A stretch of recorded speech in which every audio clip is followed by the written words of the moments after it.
Here are two of my favorite go-to chords for fun guitar.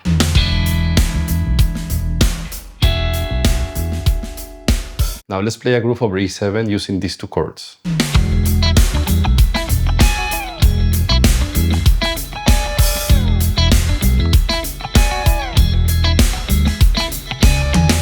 Now for the first chord I got this E7. I got the root, third, flat 7, and the root on the melody, 5th fret of the B string.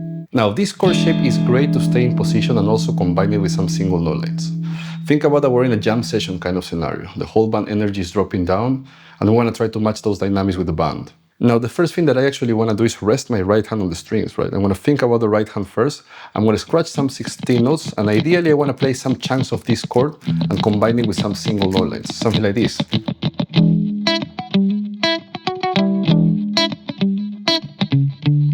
Now here are some ideas to play over this C7 chord while staying in position. Pay close attention to the index finger, that's where the magic is happening. I could start by blocking the B and the E string with my index finger. This will mean that I will have the flat 7 on the melody, right? That's 7th fret of the G string. That's this sound.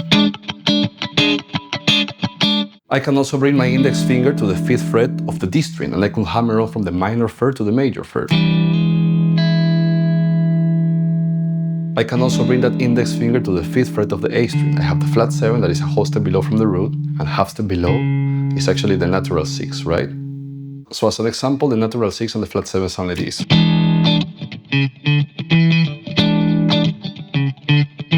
Now, if we go back to our musical example, the only thing that we're adding to these embellishments is that 9th on the 7th fret of the B string. I have something like this.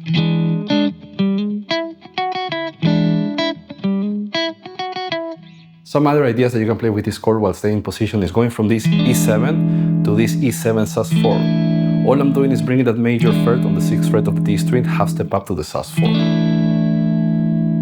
This sounds something like this.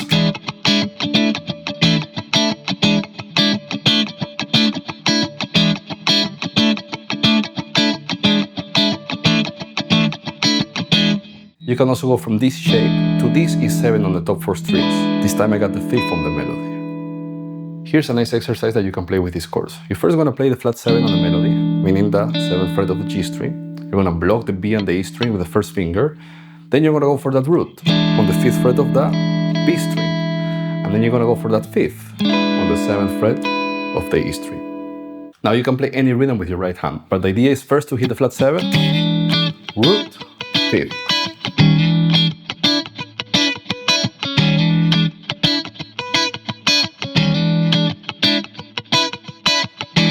Now for guitar 2 we have this really cool E9 chord, right? This is just an inversion of our classic E9 funk chord starting with the root on the 5th string. What I love about this chord is that on the G and the B string we have a distance of a whole step between the 9th and the major third.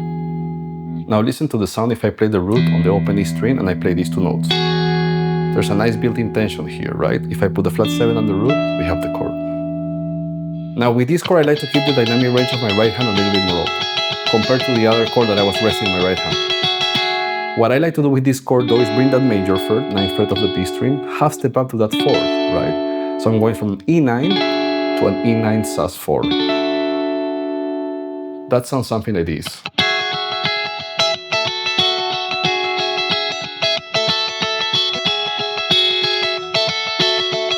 Now there's another guitar on the back playing this single note line.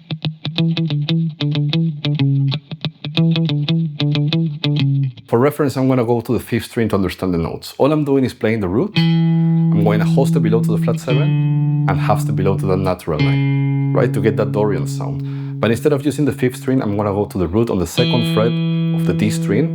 I'm going to play the flat 7 open, that's a D note, and I'm going to go to this C sharp on the 4th fret of the A string. So I have this.